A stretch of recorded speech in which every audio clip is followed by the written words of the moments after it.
ঈসা আলাইহিস সালাতু ওয়াস সালাম কিয়ামতের বড় আলামত প্রকাশিত যখন হবে, তখনকার একটা বড় আলামত হচ্ছে ঈসা আলাইহিস সালাতু ওয়াস সালাম তিনি পৃথিবীতে অবতরণ করবেন দুজন ফেরেশতার ডানার মধ্যে ভর করে। যখন তিনি অবতরণ করবেন এই পৃথিবীতে, ঠিক যেই মসজিদে অবতরণ করবেন এই মসজিদের নাম হচ্ছে মানারাতুল বায়দা।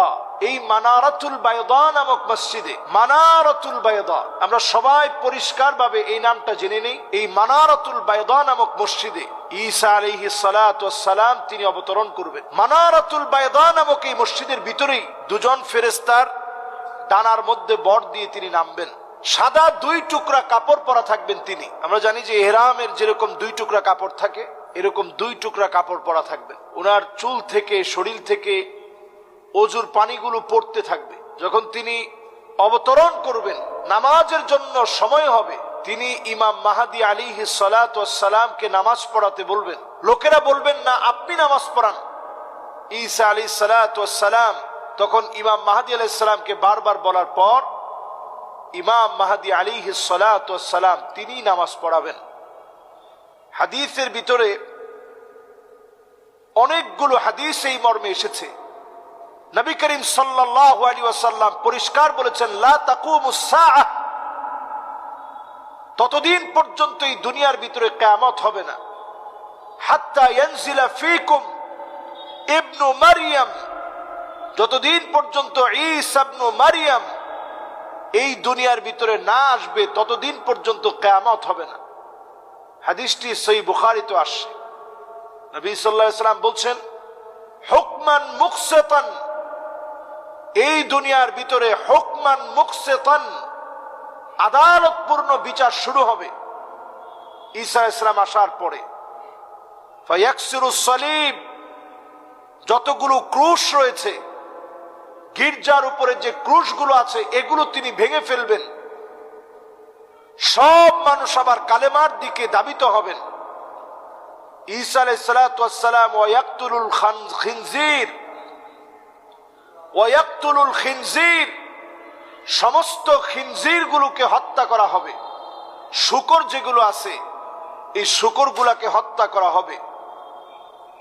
ঈসা আলাইহিস সালাতু ওয়াস সালামের ব্যাপারে হাদিসের ভিতরে পরিষ্কার যে কথাগুলো আসছে, এর মধ্যে আমরা পরিষ্কারভাবে বলতে পারি, মানারাতুল বায়দা নামক যে মসজিদ দমেস্কে অবস্থিত, এই মসজিদে, সিরিয়ার দমেস্ক, এই মসজিদের ভিতরে ঈসা আলাইহিস সালাতু ওয়াস সালাম নামবেন। সাদা গম্বুজওয়ালা মসজিদ, এই সাদা গম্বুজওয়ালা মসজিদ মানারাতুল বায়দা সারা দুনিয়ার জন্য এখন প্রস্তুত হয়ে গেছে, তৈরি হয়ে গেছে। সারা দুনিয়ার মানুষ এখন জানে যে মানারাতুল বায়দা মসজিদ প্রস্তুত হয়ে গেছে। মুসলমান এখন ঘুমানোর সময় নেই। সিরিয়ার আজকের বিজয় বলে দিচ্ছে তুবা লিশ-শাম। নবীজি যে বারবার বললেন এবং নবী সাল্লাল্লাহু আলাইহি সাল্লাম বললেন, ওয়া ইন্না মালাইকাতার রহমান বাসিতাতুন আজনিহাতাহা, আল্লাহর ফেরেশতারা এই শামের জন্য ডানা বিছিয়ে দিবে। শামের সকল দিকে আল্লাহ রাব্বুল আলামিন রহমতের চাদরে বেষ্টিত করবে। বদরের প্রান্তে যেইভাবে ফেরেশতা নাজিল করে দিয়ে আল্লাহ তাআলা যেভাবে ফেরেশতাদেরকে দিয়ে বিজয় দিয়েছেন, শামের বিজয়ের ভিতরে আল্লাহ রাব্বুল আলামিন ফেরেশতা প্রেরণ করে দিয়ে ফিলিস্তিনের বিজয়, জর্ডানের বিজয়, লেবাননের বিজয়, এমনকি আজকে যে সিরিয়ার বিজয়, এর সকল বিজয়গুলো সেদিন পূর্ণাঙ্গতায় রূপ নিবে যেদিন মিডল ইস্ট জুড়ে ইসলামের এই দাওয়াত ছড়িয়ে পড়বে। হাদিসের ভিতরে আসছে, নবী সাল্লাল্লাহু আলাইহি সাল্লাম বলছেন, ইল্লা আদখালাহুল্লাহু কালিমাতাল ইসলাম, রন্ধ্রে রন্ধ্রে আল্লাহ তাআলা কালেমার বিজয়কে ছড়িয়ে দিবেন। সমস্ত জায়গায় ধ্বনিত হবে কালেমার ধ্বনি। এবং নবী সাল্লাল্লাহু আলাইহি সাল্লাম আরো হাদিসের ভিতরে বলছেন, বাইতু মাদার ওয়ালা উবার, যত রকমের ঘরবাড়ি আছে, যত রকমের ঘরবাড়িগুলো আছে, মাটির ঘর, দালান ঘর, সব ঘরে, বাড়িতে বাড়িতে কালেমার পতাকা উড্ডীন হবে, কালেমা বিজয়ী হবে, ইসলাম এবং মুসলমানরা বিজয়ী হবে। এর সূচনা লগ্নে আমরা এখন যে আলামতগুলো দেখতে পাচ্ছি, এটার থেকে একটা সময়ে ইমাম মাহদী আলাইহিস সালাতু ওয়াস সালাম যখন আগমন করবেন, এরপরে ঈসা আলাইহিস সালাতু ওয়াস সালামের আগমন পর্যন্ত, ঈসা আলাইহিস সালামের আগমনটা কিয়ামতের বড় আলামত। ইমাম মাহদী আলাইহিস সালামের আলামত, ইমাম মাহদী আলাইহিস সালাতু ওয়াস সালামের আগমন, এটা ছোট আলামতের শেষ। ঈসা আলাইহিস সালাতু ওয়াস সালামের আগমন হবে ঠিক তখন মানারাতুল বায়দা নামক মসজিদে, যখন দাজ্জালের আসার সময়টা একেবারে নিশ্চিত হয়ে যাবে, দাজ্জালের আত্মপ্রকাশ ঘটবে। সব জায়গায় যখন দাজ্জাল তার প্রভাব বিস্তার করবে, 40 দিন যখন এই পৃথিবীতে অবস্থান করবে, এরপরই আল্লাহ রাব্বুল আলামিন মানারাতুল বায়দা নামক মসজিদে ঈসা আলাইহিস সালাতু ওয়াস সালামকে নাজিল করায় দিবেন। এবং ঈসা আলাইহিস সালামের হাতেই বাবুল লুদ নামক এরিয়া, আপনারা দেখবেন সবচেয়ে, এই জায়গাটা এখন সবচেয়ে সিকিউরিটিতে ভরপুর, সবচেয়ে সিকিউরিটি দিয়ে ঘেরা। এই তেল আবিব থেকে খানিকটা দূরে বাবুল লুদ নামক এরিয়াতে, এই জায়গাতেই সেদিন ঈসা আলাইহিস সালাতু ওয়াস সালাম দাজ্জালকে তাড়িয়ে নিয়ে যাবে।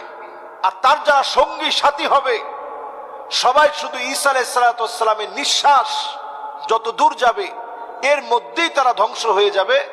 শুধু যারা বাকি থাকবে অবশিষ্ট সৈন্যবাহিনী, ঈসা আলাইহিস সালাতু ওয়াস সালামের নিঃশ্বাসে নিঃশ্বাসে শেষ হতে হতে লবণ যেমন পানির ভিতরে দিলে গলে যায়, এইভাবে করে সবগুলো গলে শেষ হয়ে যাবে। বাকি থাকবে শুধু দাজ্জাল একা।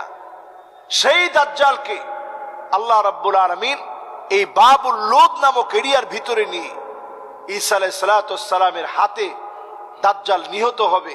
এই পৃথিবীতে সমস্ত জুলমের অবসান হবে। এই পৃথিবীর ভিতরে চলবে নবী সাল্লাল্লাহু আলাইহি সাল্লামের হাদিসের ভাষ্য অনুযায়ী হুকমান মুকসিতা কিসতান ওয়া আদলা।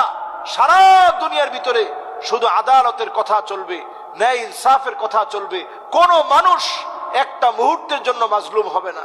আল্লাহ রাব্বুল আলামিনের কাছে এই সময়ের প্রস্তুতি আমরা কামনা করি। ঠিক যেই সময় আমরা দাঁড়িয়ে আছি, এই সময়ের দাবি, এই সময়ের দায়িত্ব হচ্ছে আমি আপনি নিজের ঈমান নিয়ে বেঁচে থাকি, মুসলমানদের বিজয় নিয়ে ভাবি। আমার লিখনি, আমার কথন, আমার বলন, সব জায়গায় মুসলমানদের বিজয় নিয়ে আমরা চিন্তা করি। আল্লাহ তাআলা আমাদেরকে তৌফিক দান করুক। আসসালামু আলাইকুম ওয়া রাহমাতুল্লাহি ওয়া বারাকাতুহু।